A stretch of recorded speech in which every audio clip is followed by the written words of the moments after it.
કેન્દ્રીય સહકારિતા મંત્રીની અધ્યક્ષતામાં ગાંધીનગર ખાતે રાષ્ટ્રીય સ્તરની મંથન બેઠક.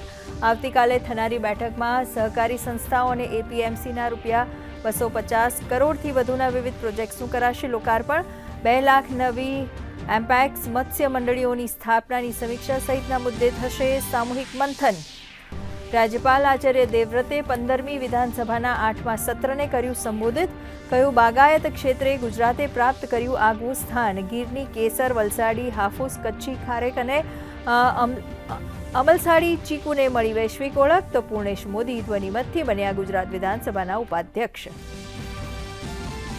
વિધાનસભામાં ગુજરાત દુકાન અને સંસ્થા સુધારા વટહુકમ, ગુજરાત ખનીજ વિકાસ નિગમ લિમિટેડનો વર્ષ 2024-25નો અહેવાલ તેમજ નેશનલ હાઈ સ્પીડ રેલ કોર્પોરેશનનો વર્ષ 2024-25નો અહેવાલ કરાયો રજૂ. તો કામકાજ સમિતિના અહેવાલને ગૃહમાં સર્વાનુમતે મળી મંજૂરી. પ્રધાનમંત્રી નરેન્દ્ર મોદીએ ઇન્ડિયા એઆઈ ઇમ્પેક્ટ એક્સપો 2026નું કર્યું ઉદ્ઘાટન. વિભિન્ન પેવેલિયન્સમાં વિવિધ પ્રદર્શનીનું કર્યું નિરીક્ષણ. એક્સપોમાં 13 દેશોના પેવેલિયન અને 600થી વધુ સ્ટાર્ટઅપ્સ સામેલ.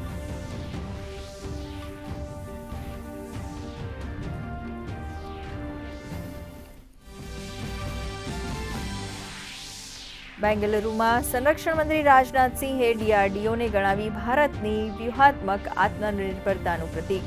કહ્યું, જે દેશ પાસે ટેકનોલોજીકલ પાવર હશે તે દેશ દીર્ઘકાલીન કાળ માટે રહેશે સંરક્ષિત, સુરક્ષિત અને સશક્ત.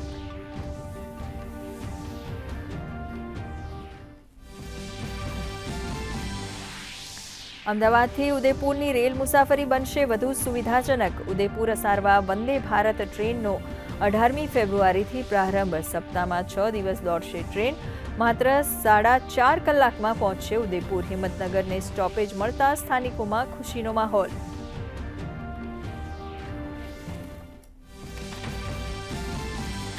હવે ઘેર બેઠા મળશે ગંગા સ્વરૂપ આર્થિક સહાય યોજનાનો લાભ. સહાયની રકમ સીધી ઇન્ડિયા પોસ્ટ પેમેન્ટ્સ બેંકના ખાતામાં કરાશે જમા.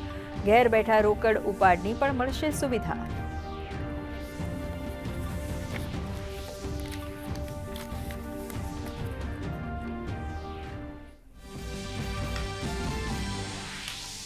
ગુજરાતમાં ધીમા પગલે ગરમીની શરૂઆત. 12 શહેરોમાં તાપમાનનો પારો 34 ડિગ્રીને પાર. ડીસામાં નોંધાયું 35.8 ડિગ્રી મહત્તમ તાપમાન. તો પશ્ચિમી વિક્ષેપને કારણે હળવી ઠંડી સાથે બેવડી ઋતુની વર્તાશે અસર.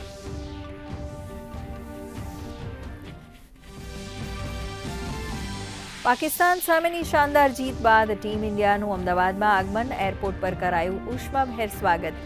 T20 વર્લ્ડ કપમાં આજની 2 મેચમાં અફઘાનિસ્તાનનો 5 વિકેટ તો ઇંગ્લેન્ડનો 24 રને થયો વિજય.